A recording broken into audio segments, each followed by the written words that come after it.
여러분, 우리들이 예수님의 생애를 공부하는 이유가 무엇입니까? 예수님에 대해서 이렇게 열심히 우리가 그 한 사람의 인생에 대해서 우리가 이렇게 자세히 알고자 하는 이유는 뭐예요? 우리의 삶의 원칙, 그렇죠? 우리가 왜 사는지, 삶의 목적, 왜 사는지를 알고 싶기 때문이에요. 그렇죠? 또 왜 내가 이 땅에 태어났는지, 또 하나는 어떻게 살아야 하는가. 그러면 인생을, 이거 얼마나 중요한 문제입니까? 사람으로 태어났으면 마땅히 알아야 할, 또 해답을 갖고 있어야 될 문제들 아닙니까? 질문들. 예? 누가 나에게 왜 사느냐 너는? 또 무엇을 위해 사느냐? 그러니까 어떻게 사느냐? 이런 것들에 대한 정확한 내 마음의 답, 동기들, 이런 것들을 꼭 가지고 있어야 돼요. 이러한 것들은, 이 정답을 알려면 예수님의 생애를 배우지 않고서는 정답을 알 수가 없어요. 그래서 성경은 이렇게 표현되어 있죠. 우리들을 다 양들 같아서 제각기 길로 가고 있다고 표현되어 있어요. 그죠? 왜 살아야 하는지, 또 우리가 어떻게 사는지, 여기에 대해서 성경은 분명히 한 가지로 말씀을 하고 있죠. 어떻게 해요? 예수님의 모본을 따라 살아라, 이렇게 말씀하고 있는데도 불구하고 사람들은 어떻게 삽니까? 각기 자기가 원하는 대로 살고 있어요. 자, 적어도 여러분과 저는 그렇게 살고 싶지 않아서, 주의 말씀을 따라 살고 싶어서 우리가 이렇게 모여 있죠. 자, 오늘 이 시간에는 그러면 예수께서 이제 저번 시간처럼 12살에 유월절을 지내시고 당신의 사명을 깨달으시고 그렇게 사시면서 내내, 그분의 생애 내내 그분의 마음을 괴롭힌 것들이 있었어요. 그분의 마음을 괴롭게 한 것들, 이것을 잘 공부해 보면 앞으로 우리의 신앙생활을 괴롭게 할 것들이 무엇인지 알 수 있어요. 그리고 우리가 그것을 이겨낼 수 있는 방법을 또한 예수님의 생애를 통해 배울 수가 있어요. 그렇죠? 자, 우리가요, 신앙생활 하면서 정말로 슬퍼해야 할 때가 있고, 그렇죠? 어떤 것들은 슬픔처럼 보이지만 치워버려야 할 것들이 있어요. 이런 것들을 우리가 오늘 공부해 볼 것이에요. 자, 무엇이 예수님을 괴롭게 했는가? 무엇이 예수의 마음을 그렇게 괴롭게 하였는가? 한번 공부해 볼게요. 그 당시 사람들은 굉장히 그 지도자들이 정해놓은 그 행동의 규칙들, 많은 법칙들 하에 살고 있었어요. 그 백성들은. 그런데 유독 예수님께서는 그러한 것들에 구애를 받지 않으셨어요. 예수님께서는 어디에 의거해 사셨습니까? 기록되었으되 여호와께서 이같이 말씀하시되, 여기에만 의거해서 사셨어요. 사람들이 그런 예수님을 보고 참 저 사람은 건방지다, 저 사람은 참 참남되다, 이런 말을 많이 했죠. 예수님을 향해서. 자, 왜 그렇게 하셨습니까? 예수님께서는 사람들이, 그 많은 백성들이 이 하나님께 나아간다, 그죠? 의미 없이 드리는 제사, 자기들 생각대로 드리는 제사를 드리는 모습을 보고 그들이 아무것도 얻어가지 못하는, 그들을 보고 참 괴로워하셨어요. 그들의 모습을 보고. 지금도 마찬가지죠. 교회 열심히 다니지만 그 교회에서 무엇을 배워야 하는지, 그 교회에서 무엇을 훈련받아야 하는지 알지도 못하면서 그저 교회를 오고 가는 많은 사람들의 모습을 보시고 예수께서 아주 괴로워하셨어요. 여러분, 우리가 하나님께 나와서 예배를 드린다, 여러분 의미를 알고 드려야 되지 않겠습니까? 우리가 왜 하나님 앞에 나와 있는지, 또 왜 나와야만 하는지. 친구가 오라 그래서 교회 갑니까? 우리 그런 말을 많이 들었어요. 나 잘 모르지만 복 받기 위해서 교회 갑니다. 또 내 부모님이 가시기 때문에 제가 갑니다. 근데 그거 아닙니다, 여러분. 그거 아무런 의미가 없어요. 나에게 내 양심의 의미가 있어야 돼요. 내가 왜 교회에 나오는지, 하나님을 왜 내가 만나야만 하는지, 또 어떻게 해야 만날 수 있는지. 예수께서는 이것을 가르치고 싶었어요, 백성들에게. 이것을. 그래서 예수님께서는 참 지혜가 많으셨잖아요. 하늘의 지혜를 가지신 분이셨잖아요. 예수께서는 그 종교 지도자들을 직접적으로 책망하시지 않으시고, 그들의 관습, 그들의 행습을 공격하지 않으시고, 그들에게 말씀으로 왜 예수께서 그렇게 사셔야 하는지를 밝히셨어요. 말씀으로. 자, 살펴볼게요.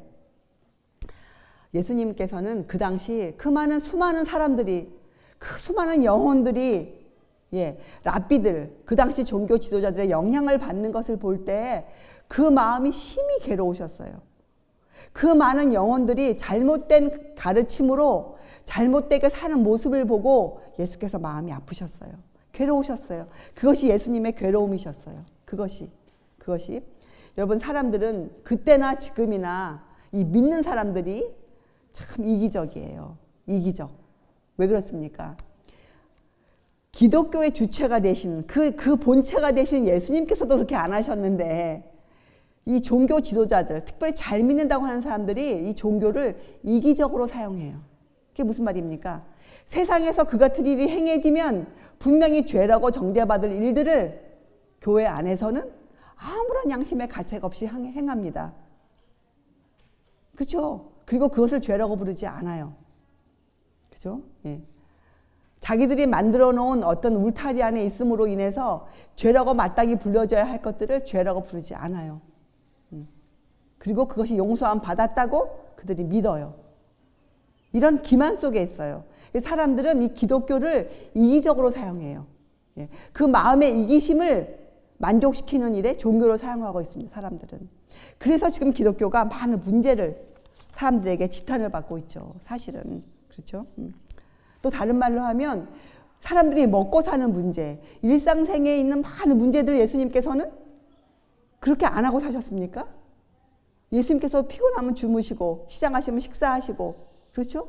예, 슬프실 때 슬퍼하셨고 기쁘면 기뻐하셨고 하는 우리 인간이 겪는 일상생에 많은 문제들이 있잖아요. 이것들을 예수님께서는 사람처럼 겪으셨어요. 그런데 도리어 요사이 종교 지도자들은 그런 것들을 이런 의식의 형식에 매어서 거룩하게 보이도록 굉장히 노력해요. 종교 지도자들도 사람입니다. 그들이 하는 모든 행습은 사람이 하는 것이에요. 그렇잖아요? 그런데도 불구하고 그들의 행동을 아주 거룩하게 보이도록 의식적으로 애를 써요, 사람들이. 종교의 아성을 쌓죠. 예, 종교의 아성을. 그 당시도 그랬어요. 예수님 당시에도. 이 종교 지도자들이 긴 옷을 입고, 그죠? 예, 잔치하면 상석에 앉고, 길거리에서 기도하는 모습을 보이고, 이런 것들을 하고, 사람들을 가르치기를 좋아하고, 예. 이런 외적인 순결함, 외적인 경건함, 예. 이런 것들을 사람들에게 많이 영향을 끼쳤어요. 근데 예수님께서는 그런 것들을 전혀 갖고 계시지 않으셨어요. 예수님은 세리들과 창기들과 만나서 기쁘게 웃으시고 함께 식사하시고, 예, 그 예수님이셨거든요. 그래서 그런 예수님을 볼 때 이 종교 지도자들은 분노를 느꼈어요. 분노를. 참 신기하지 않습니까? 예, 그거 왜 그랬습니까? 그 예수님의 그런 행동들이 종교 지도자들이 갖고 있는 숨겨놓은 이기심, 그것들을 드러내었기 때문이에요. 자기들 앞에. 여러분, 많은 사람들은요, 성경을 읽으면서 아니면 자기 생애에 드러나는 어떤 자기 품성의 어떤 잘못된 부분이 드러날 때 사람들은 어떻게 할까요? 그것을 쉽게 인정하지 않아요. 자기가 그런 사람이라고 쉽게 인정하지 않아요. 도리어 어떻게 합니까? 화를 냅니다. 그리고 자기는 그런 사람 아니라고 계속적으로 핑계를 대고 있어요. 그것이 모든 사람들이 쉽게 하는 방법이에요. 자, 그럼 그 당시도 그랬어요. 그래서 랍비들, 종교 지도자들, 그리고 예수님의 그 식구들까지도 예수님의 생애를 아주 불쾌하게 여겼어요. 여러분 성경에 읽어보세요. 마리아와 심지어 마리아까지도, 예, 마리아와 예수님의 형제들이 예수님을 찾아와서 예수님을 나무라는 장면들이 성경에 나와 있지 않습니까? 왜 꼭 그렇게 유별스럽게 행동하십니까? 좀 종교 지도자들의 말을 들으십시오.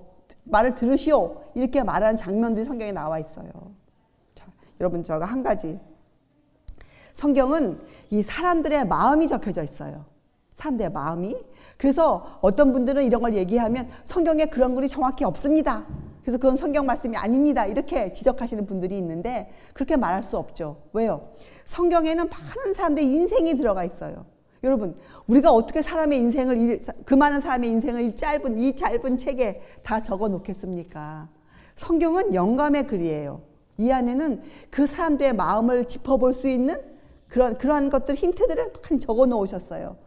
어떠한 한 단어를 우리가 가지고 그 사람의 마음이 그러했겠구나 충분히 알 수 있지 않습니까? 그죠? 자, 한번 볼게요. 누가복음 2장 7절에 보면 이 예수님 탄생 때 마리아에게 이렇게 나와요. 그가 맏아들을 낳아 이렇게 나와요. 맏아들을 낳아 이렇게 표시해 놓았어요. 적어 놓으셨어요. 맏아들.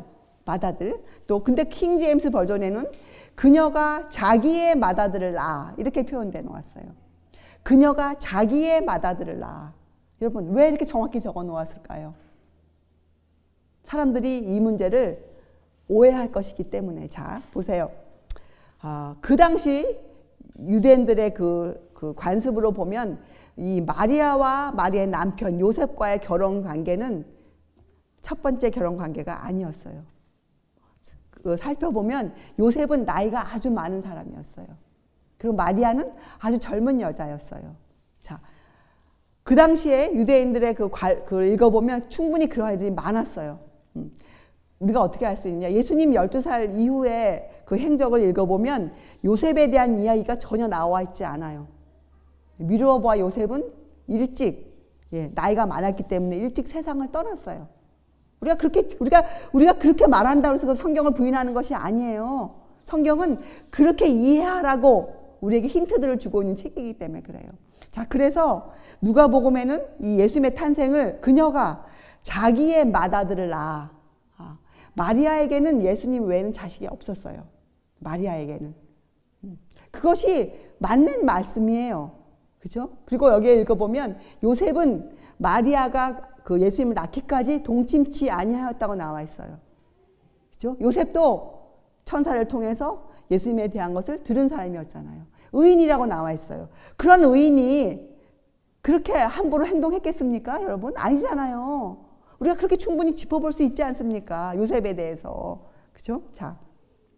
그런데 또한 마태복음 13장에는 예수님의 형제들의 이름이 나와 있어요.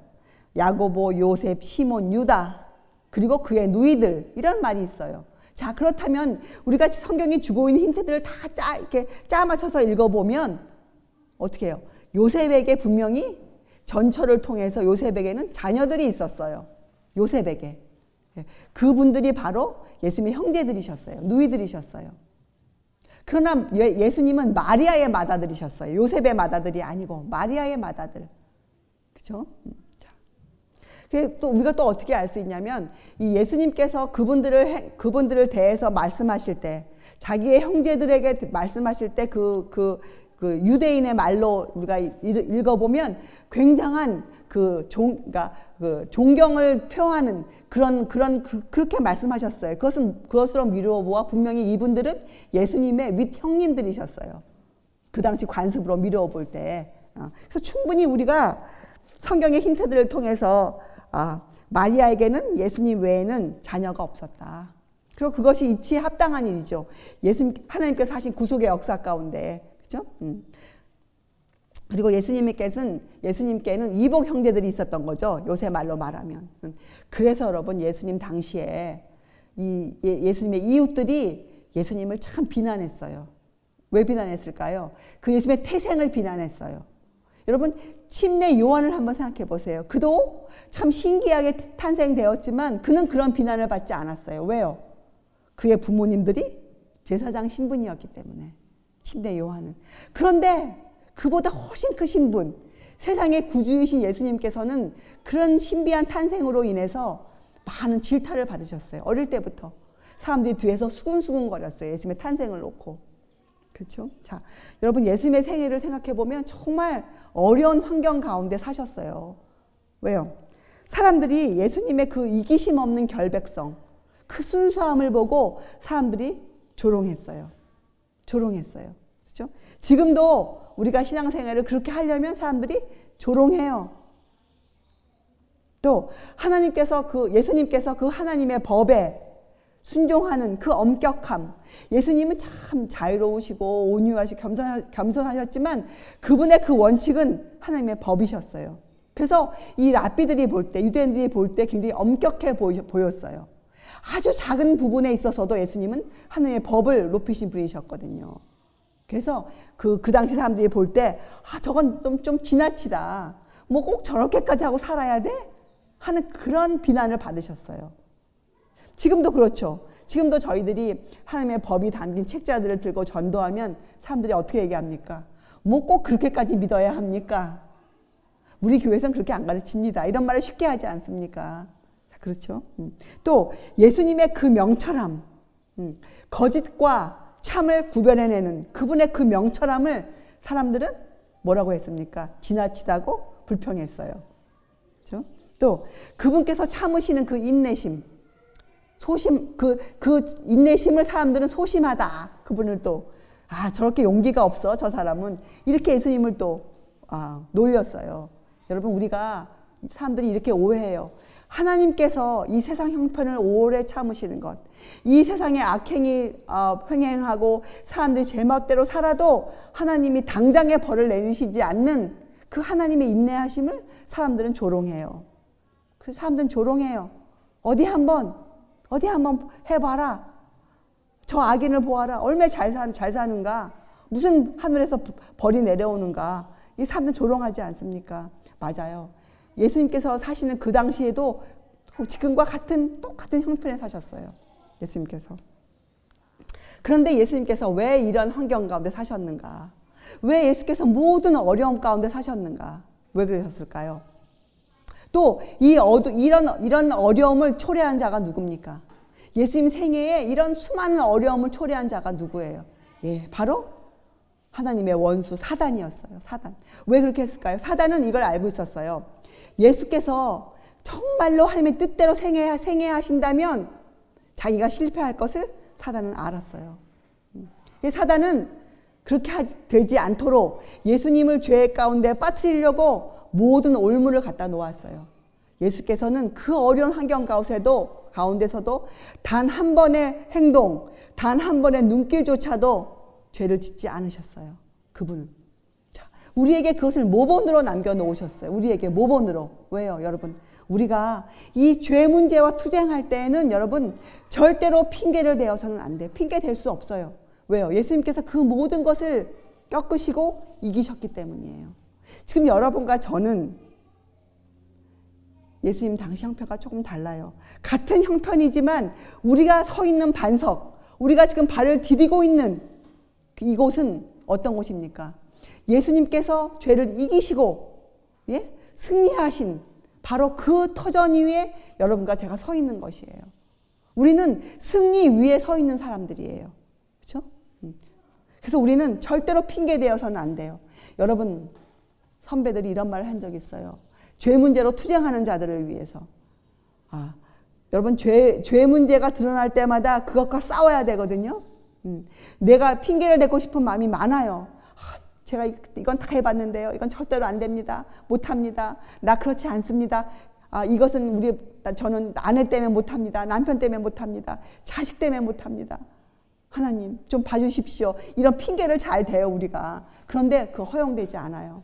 선배들은 이렇게 했어요.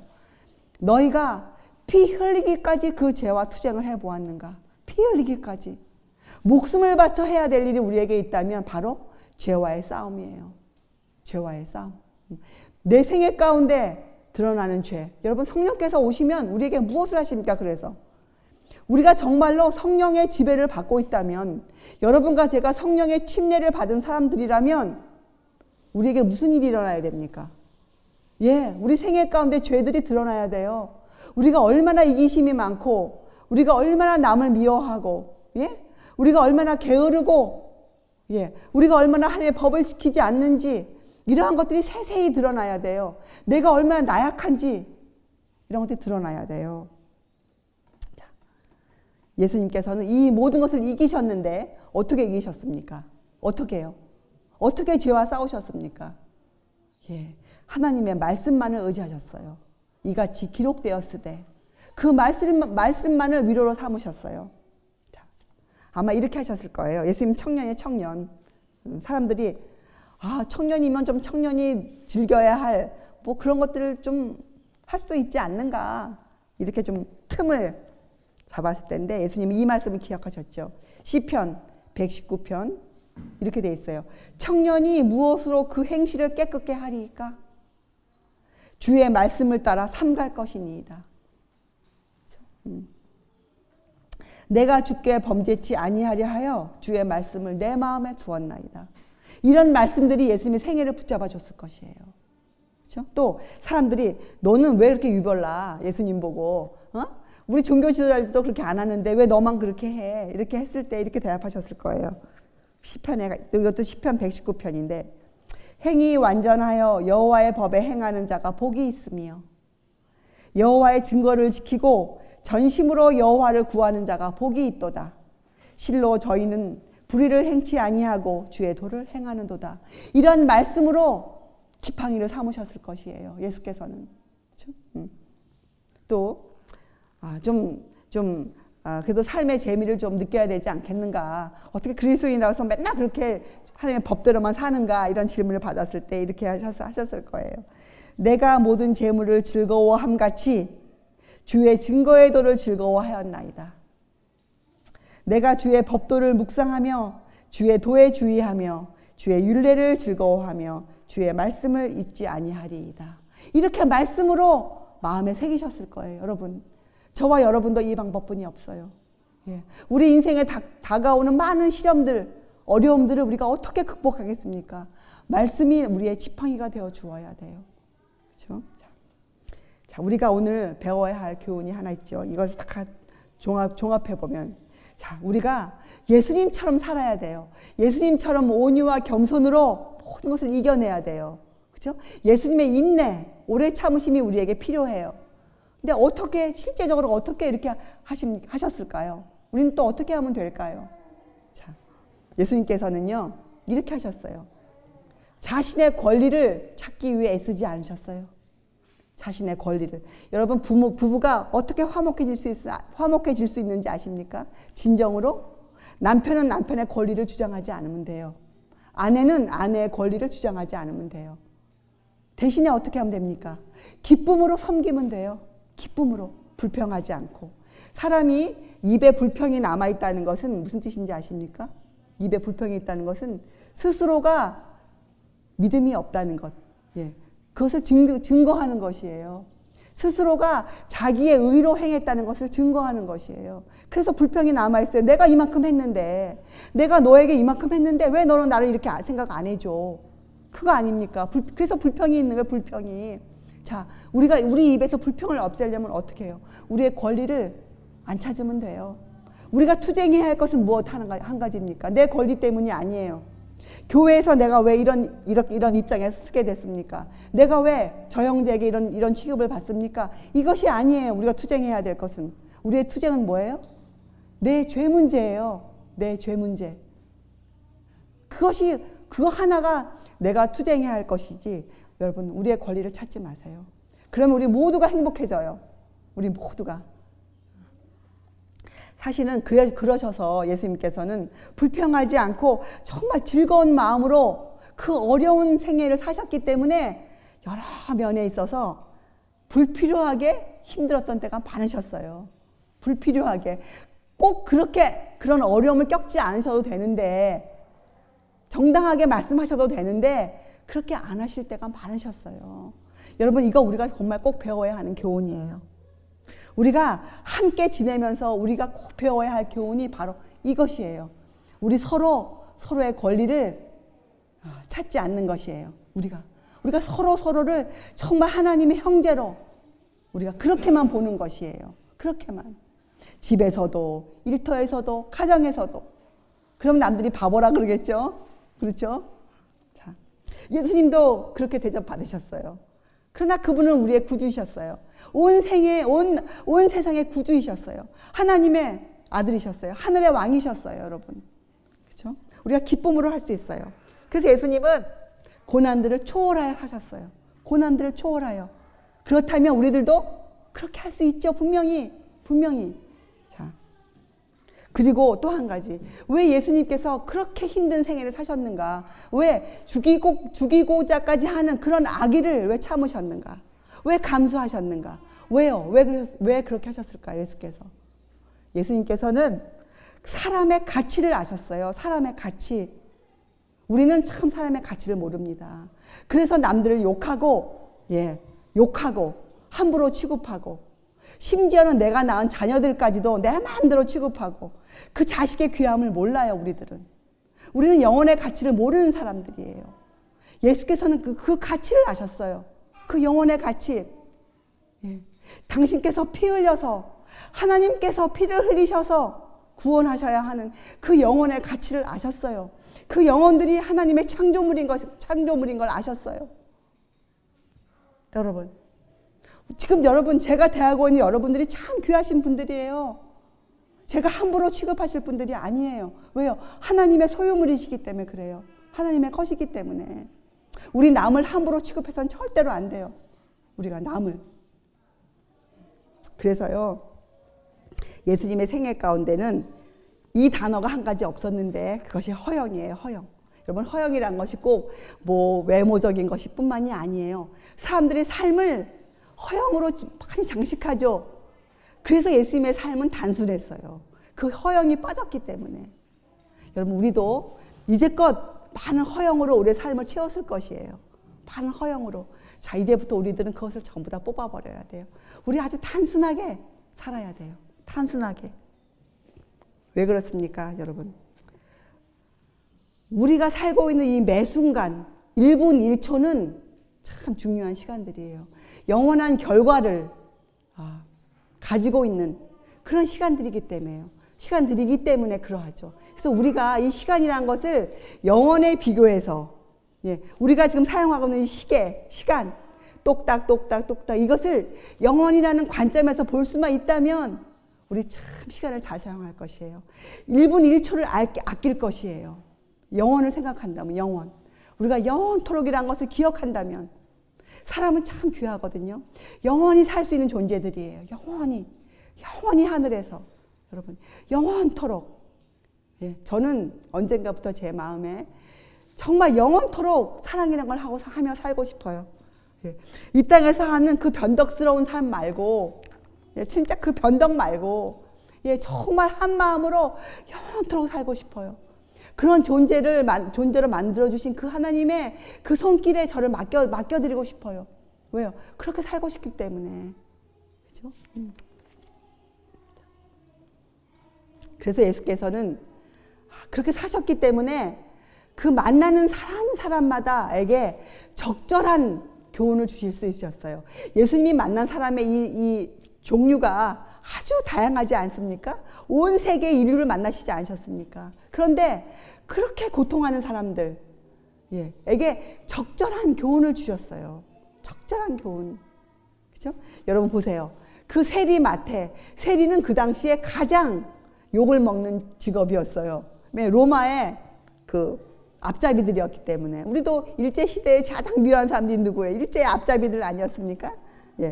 유대 사람으로서 로마의 앞잡이가 된 그 세리들을 제일 미워했어요. 온 백성이 미워했어요. 근데 그 세리였던 마태를 제자를 삼으셨어요. 그리고 마태는 너무 좋아서 잔치를 벌렸어요. 그 잔치에 어떤 사람들이 왔는가? 그 당시 유대에서 가장 조롱받던 사람들, 천하다고 여기는 사람들이 다 몰려왔어요. 근데 그때 그 사람들 마음에 그 예수님을 바라보면서 예수께서 즐겁게 그들과 함께 그들을 존중해 주면서 아무도 존중해 주지 않던 그 당시 그 사람들이 이 존경을 받으면서 존중을 받으면서 예수님과 식사할 때 그들의 마음이 어떠했겠습니까? 그들의 마음이 기뻤어요. 그들이 살고 싶다는 욕망이 생겼어요. 그들이 예수님처럼 살고 싶다는 욕망이 생기기 시작했어요. 그것이 복음이에요, 여러분. 그리고 그것이 전도예요. 여러분이 성경을 읽으면서 그런 감동을 받아야 돼요. 나 정말 죄인 이 죄를 벗어버리고 나 정말 주님의 사람으로 살고 싶다. 나 정말 세상에 이렇게 외치고 싶다. 여러분 마음에 그런 감동 감화가 밀려와야 돼요. 여러분이 그것 때문에 눈물을 흘려야 돼요. 여러분께서. 자, 여러분 회당에 들어왔던 귀신 들린 자 기억하세요? 예수님 생애 가운데 회당에 사단이 예수님이 하신 설교를 방해하기 위해서 귀신 들린 사람을 집어넣었어요. 근데 그 귀신 들린 자가 예수님을 보고 그 마음에 살고 싶은 욕망이 생겼어요. 그가 외치고 싶었어요. 근데 그가 외칠 수 없었어요. 왜요? 사단이 지배하고 있었기 때문에. 근데 예수께서 그 마음의 외침을 들으셨어요.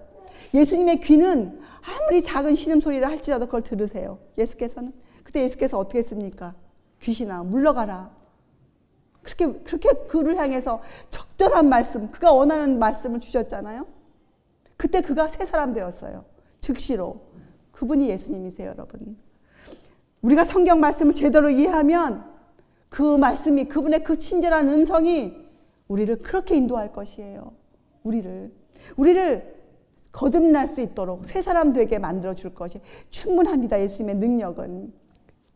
그래서 여러분, 성경에는 예수님의 그 친절한 말씀은 우리를 치료하는 향유라 이렇게 표현되어 있어요. 향유. 그렇죠? 기름을 바르지 않습니까? 병이 나면 기름. 자, 여러분 시편 19편에 이런 말씀이 있어요.